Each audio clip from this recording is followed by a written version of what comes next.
Guys, itong video pala na to ang gustong ipadelete ng minority sa Senado.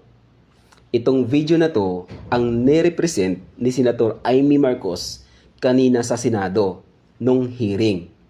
Okay? Gusto ng minority na i-delete ito sa social media. Pero bago mangyari yan, i-save mo na ang video na to, ikalat nyo na. Kasi napaka-importante ang video na to. Bilang isang Pilipino na nagmamahal sa bayan, please, panuorin nyo to. At kayo na ang bahalang humusga. Bakit nagpalit ng liderato sa Senado? May I be allowed to humbly move to declare all seats vacant, Mr. President? With 13 affirmative votes, 10 negative votes, and 1 abstention, the positions in all the positions in the Senate is hereby declared vacant. Bakit ito nilusog?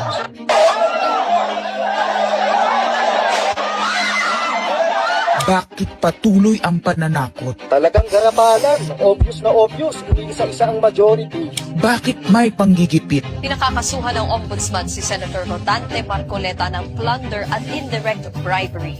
Bakit may pambabaluktot ng kwento? Nililito nila ang publiko. Ang kainan ay naganap alas 4 ng hapon. Ang barilan alas 7. Nagmamalaking lang may nangamusta na si Camille Villar ang unang nag-update. Saka sila nagsi-reply. Last convo, 4 p.m. Next chat, 10 p.m. Bakit may demolition job? Bakit may pait? Bakit hindi matanggap? Napakaraming bakit. At narito ang mga sagot. Pero bago ang katotohanan, wasakin muna natin ang kasinungalingan. I, Alan Peter Schramm Cayetano, having been elected to the position of Senate President, Hindi nagpalit ng liderato para sa impeachment. Hindi totoong pinapakalat ng mga nabulaga. Ito this time, medyo nagkabulagan. Kabulagan. Ang impeachment ay labanan ng numero. Hindi ang mga Duterte aligned ang dapat mangamba, kundi ang mga sa umpisa pa lang ay may hatol na. Ang sinasabi, sir, ng ibang mga kritiko, itong Senate leadership shake-up ay tungkol lang daw sa impeachment. Lahat na i-connect. As I told you, may 12 kami.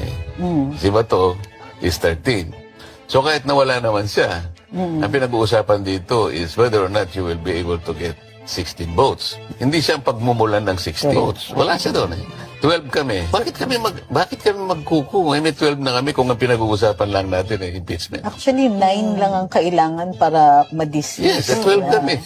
So it's more than the required votes. But that's not the point. Ang ano kasi pinipilit nilang i-connect doon. Kaya ako natatawa.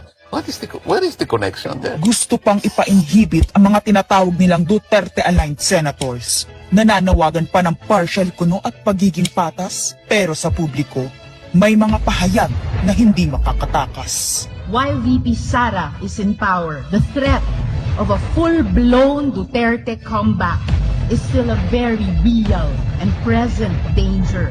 Bakit ganito ang desperasyon? Bakit hindi maikubli ang gigil? No. Bakit natataranta ang lahat? Mr. Speaker, I move to endorse to the Senate the resolution setting forth the articles of impeachment. Narito ang pagsisiwala.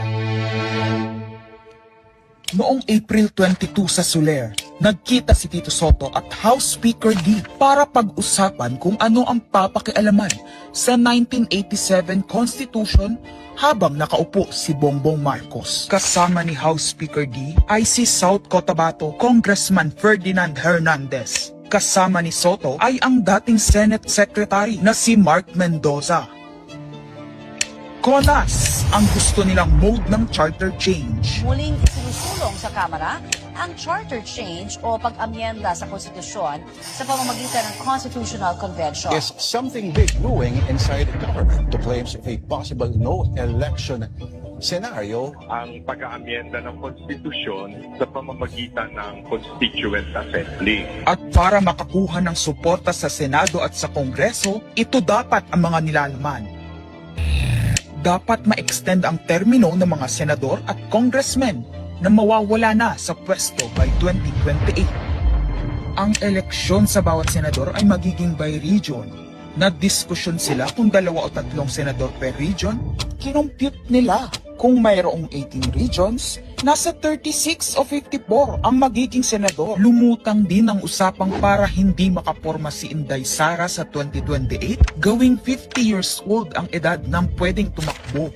Pero nagpanukala rin si Soto na pwedeng gawing 35 years old para kay Vico Soto.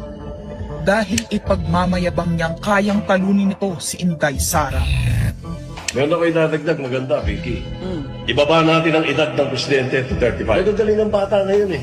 Magagaling eh. Ibigay na natin sa mga kabataan na patakbo nitong bansa. Baka puro matino pa. Siguro allow your nephew, ba, si Vico, na tumakbo. Sabi ko na Maging qualify. sila ng ganun eh. Sabi ko na mag-iisip sila ng ganun. Wala. Hindi ko naisip si Vico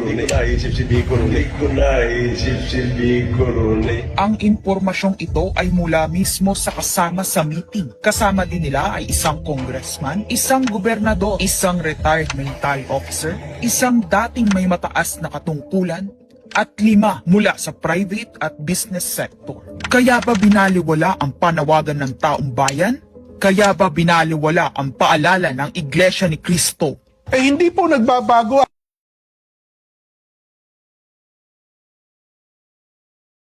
sa impeachment.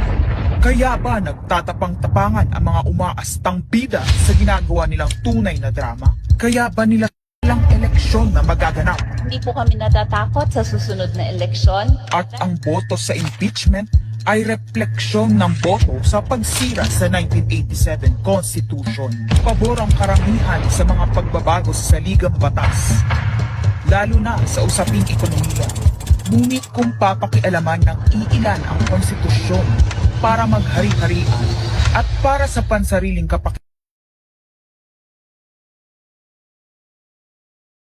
humanda kayo sa galit ng bayan.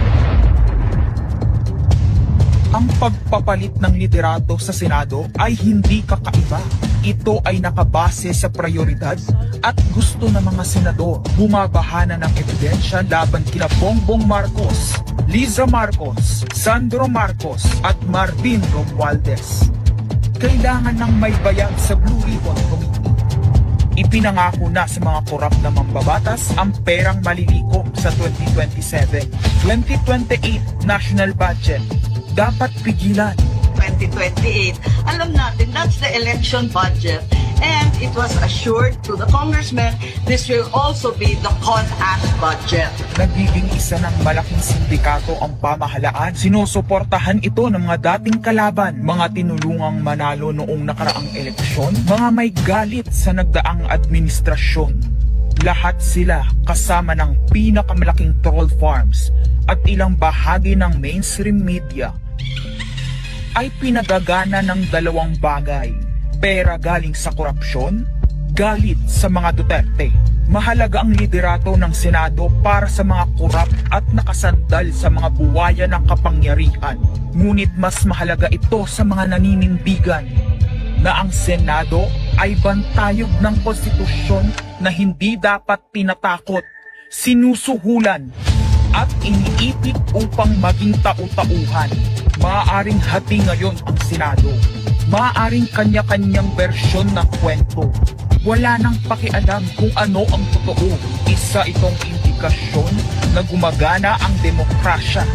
Kailangan lang maalala ng bawat senador na kahit sila ay may kapangyarihan, hindi dapat nila malimutan magpakatao. Sa kabila ng lahat ng problema, pinakamababang halaga ng piso sa kasaysayan, mataas na bilihin at gasolina, kawalan ng trabaho, halos wala nang makain, nagpapakamatay na mga magsasaka.